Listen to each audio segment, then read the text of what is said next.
Bonsoir, je vais essayer de faire une synthèse rapide des outils que vous aurez besoin d'utiliser avec moi.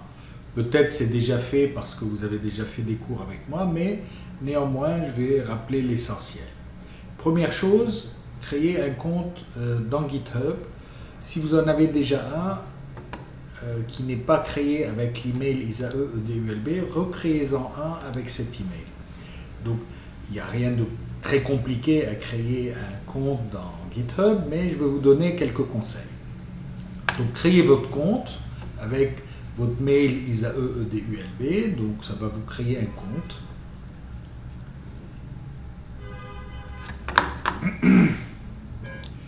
Donc pour créer un compte, il vous demande pour vérifier que vous n'êtes pas un robot qui crée des comptes, donc il vous demande de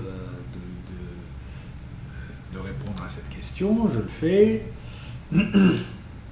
Voilà.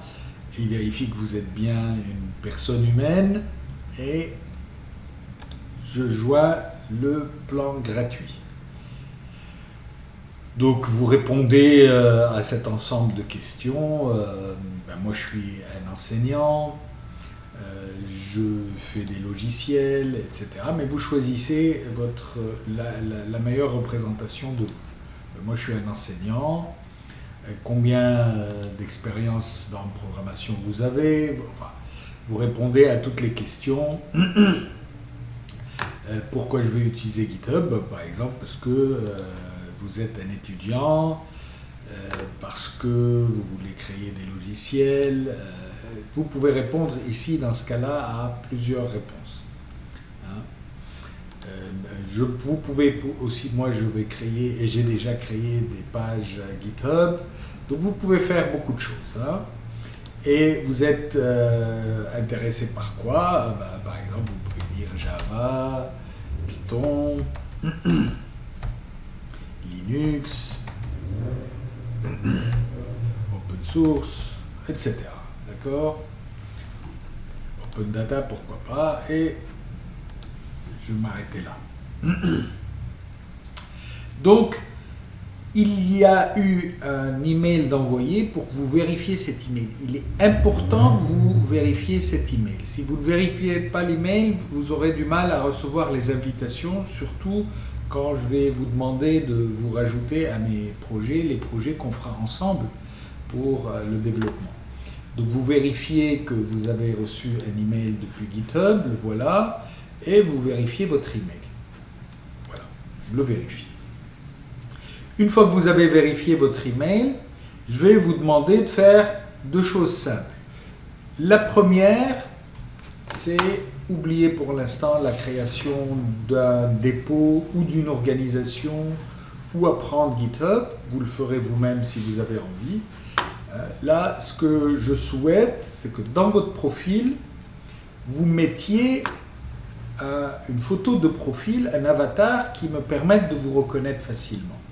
Donc vous pouvez venir éditer ce profil et envoyer une photo. Donc moi je vais prendre une photo. Bon, je vais faire la photo et quand c'est terminé, je reprends la vidéo. Donc votre photo, elle doit être inférieure à 1 mégabit. Donc voilà, j'en ai pris une. Peu importe. Le mieux, c'est votre photo de profil, bien sûr. Ensuite, vous pouvez remplir certaines informations. Ici, je vais mettre département informatique, puisque j'en ai déjà une pour Pascal Farès. Donc ici, c'est juste pour vous montrer. Vous sélectionnez un email vérifié. D'accord? Où est-ce que vous êtes? Quelle compagnie? Vous pouvez toujours mettre ici, par exemple, ISAE CNAM Liban. Maintenant, pourquoi remplir correctement ici? Parce que si vous faites des logiciels et que vous allez les publier au moins au départ pour faire des choses pour le CNAM, mais si vous faites des choses intéressantes, on pourra vous remarquer. Et si on vous remarque, vous pourrez être contacté pour du travail. Hein. Donc, pourquoi pas. Hein. Donc, vous updatez votre profil. Ici, je vais aller vers les emails, et ça, c'est important. Il vous dit, ben, ça, c'est votre mail primaire qui a été validé. Donc là, c'est important. Et là, ce que je vous demande, c'est ça le plus important. J'ai fait tout ça, c'est pour vous dire, ne gardez pas votre email privé. Donc, je vous ai demandé d'utiliser ISAE DULB, comme ça, vous n'êtes pas perturbé dans votre email privé. Et cet email me permettra de vous retrouver. Je ne vais jamais me souvenir de votre nom d'utilisateur. Par contre, grâce aux emails, je vais vous retrouver tous. Parce que dans une de mes classes, je connais les emails. Grâce aux emails, je vous inviterai à certains projets. Donc là, si vous avez fait ça, vous avez bien rempli votre profil, vous remplissez certaines informations, par exemple c'est votre email public et les informations qui sont là, ben voilà, j'ai fini ce que je souhaite de vous pour cette partie. Donc nous avons notre compte GitHub et vous êtes prêts à aller vers la suite. Deuxième chose que je veux, donc votre compte GitHub. Sur Windows, éventuellement, vous pouvez avoir installé Git et vous l'utiliserez depuis Windows. Mais moi, ce que je veux, c'est que vous installiez Ubuntu et la WSL. Pourquoi? Parce que globalement, je veux petit à petit vous habituer à utiliser Linux. Et Linux est disponible dans Windows 10, donc vous ne serez pas perturbé trop. Mais comme environnement de développement, pour créer des utilisateurs, pour certaines choses, c'est beaucoup plus facile, ou pour mes cours en tout cas, c'est plus intéressant. Vous travaillez directement depuis Linux et comme Windows le permet facilement, donc on va faire ça. Première chose à faire, c'est d'installer la WSL dans votre Windows 10.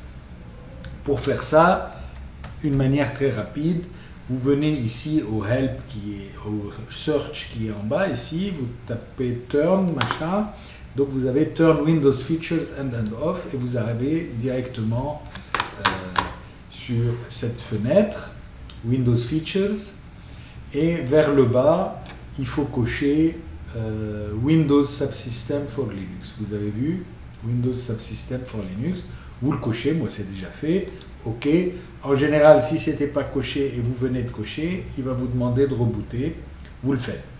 Une fois que vous avez installé la WSL, vous venez installer un Ubuntu. Tout simplement depuis le store. Vous l'avez vu? C'est devenu une partie intégrante, ou presque, de Windows. Donc, vous venez rechercher dans Windows Store. Et c'est pas très difficile à trouver, donc vous faites Ubuntu ou Linux, vous faites le search que vous voulez et choisissez Ubuntu 20.4. Donc vous le choisissez, vous l'installez et donc vous aurez un Ubuntu installé. D'accord? Je suppose que vous allez terminer cette installation tout seul. La première fois que vous aurez à installer Ubuntu 20.4, vous aurez à créer un utilisateur, un premier utilisateur. Donc faites-le aussi.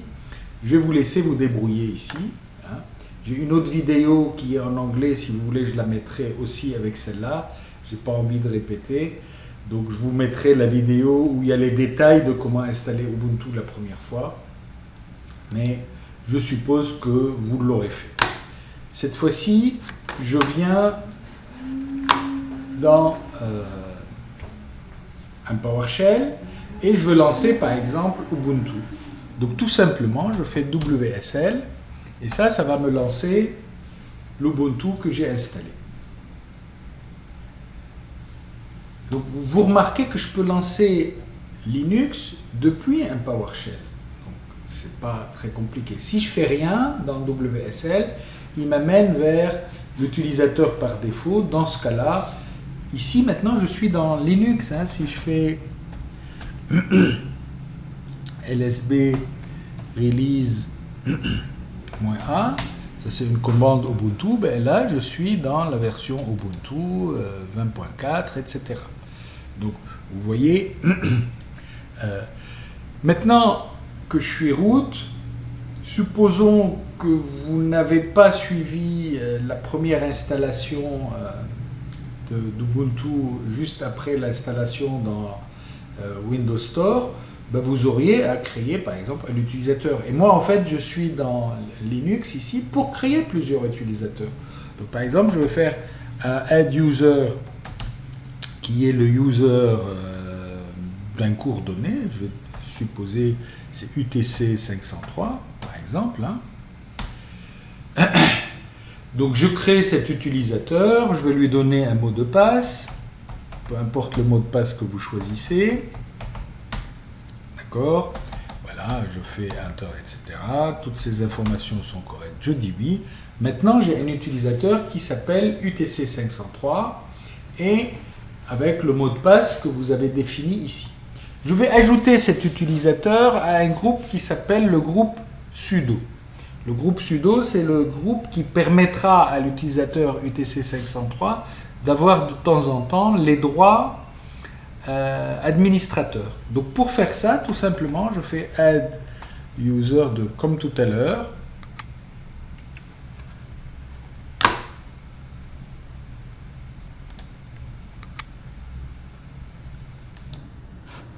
L'électricité s'est coupée, je suis revenu.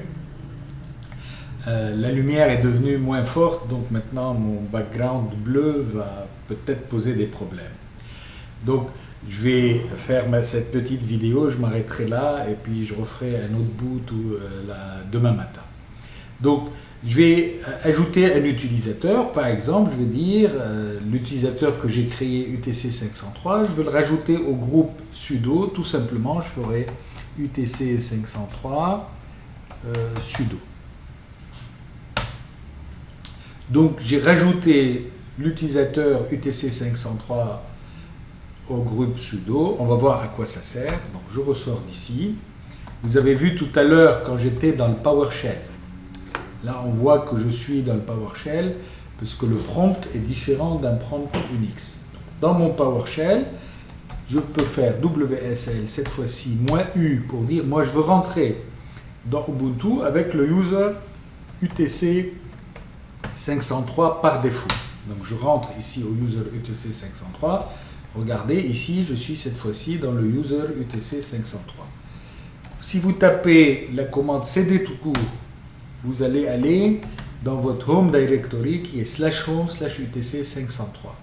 Donc ici, je suis dans un environnement Unix qui a je suis comme si j'avais installé une machine Unix et je suis dans une machine Unix en train de travailler en Unix et je ferai tout le reste ici. J'ai installé depuis Windows 10 le programme qui s'appelle Visual Studio Code. Hein? Aussi, je vous ai dit dans un précédent devoir d'installer Visual Studio Code. Donc Visual Studio Code qui a été installé dans Windows 10. Je l'installe uniquement dans Windows 10, je ne l'ai pas installé dans Linux. Quand je suis dans Linux, je peux l'appeler. Pour appeler Visual Studio Code qui a été installé dans Windows, c'est pour vous montrer l'intégration entre Linux de Windows 10 et Windows 10. Il y a certains programmes qui sont communs à Windows a fait l'effort d'intégrer correctement cette machine virtuelle Linux et certains programmes chez Windows grâce à ce qu'on a appelé la WSL, la Windows Subsystem for Linux. Par exemple, ici, je peux ouvrir Visual Studio Code.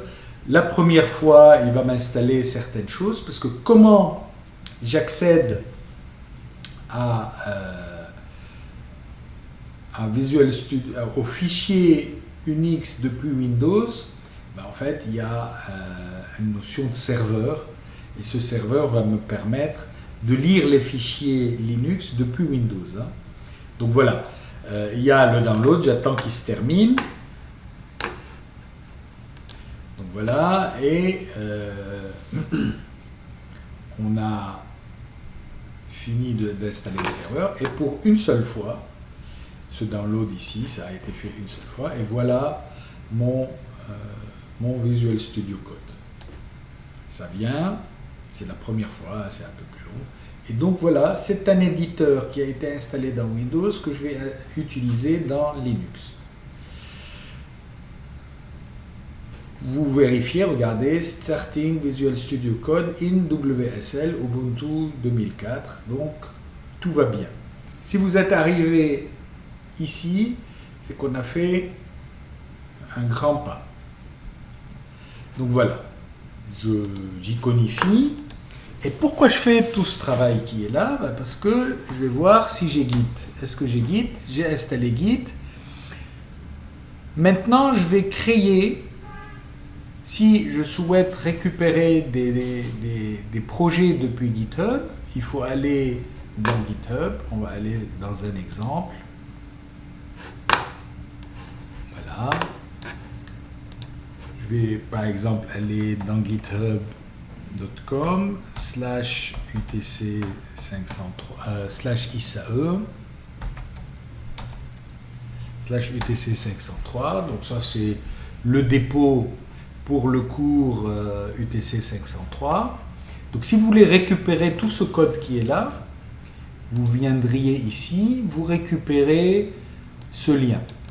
Donc il y a ce lien, il y a soit le mode HTTPS, soit avec en installant le GitHub en ligne de commande. On ne va pas faire des choses si compliquées. Vous pouvez utiliser HTTPS à ce moment-là, vous prenez ce lien qui est là, vous allez dans mon terminal, où est-ce qu'il est, le voilà, vous faites git clone et vous prenez ce lien. Ce lien, il a besoin de rien de spécial, il va vous récupérer ceci, mais si vous avez le droit de faire des publications, des modifications et me les ramener sur GitHub, à chaque fois que vous allez faire un push, il va vous redemander le user password. Une autre solution, c'est de récupérer les documents grâce au protocole SSH. Pour récupérer les documents grâce au protocole SSH, donc c'est celui-là, on va essayer et on va voir qu'est-ce qu'il va nous dire. Donc si je fais ça, il me dit, ben là, pour un SSH c'est un remote desktop, hein, en quelque sorte, vers le serveur github.com. Donc est-ce que c'est la première fois il me dit qu'il y aura une empreinte, sauf que j'ai un permission denied. Pourquoi j'ai un permission denied? Parce que il me connaît pas en tant qu'identité. J'ai mis nulle part user password, nulle part, j'ai rien fait de ce genre. Comment SSH peut fonctionner? SSH peut fonctionner en créant un couple de clés publiques-privées.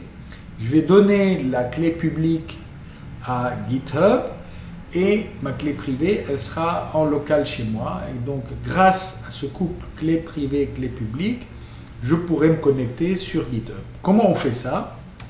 Donc, il faut générer la clé publique, donc SSH qui gêne, d'accord, voilà, qui gêne.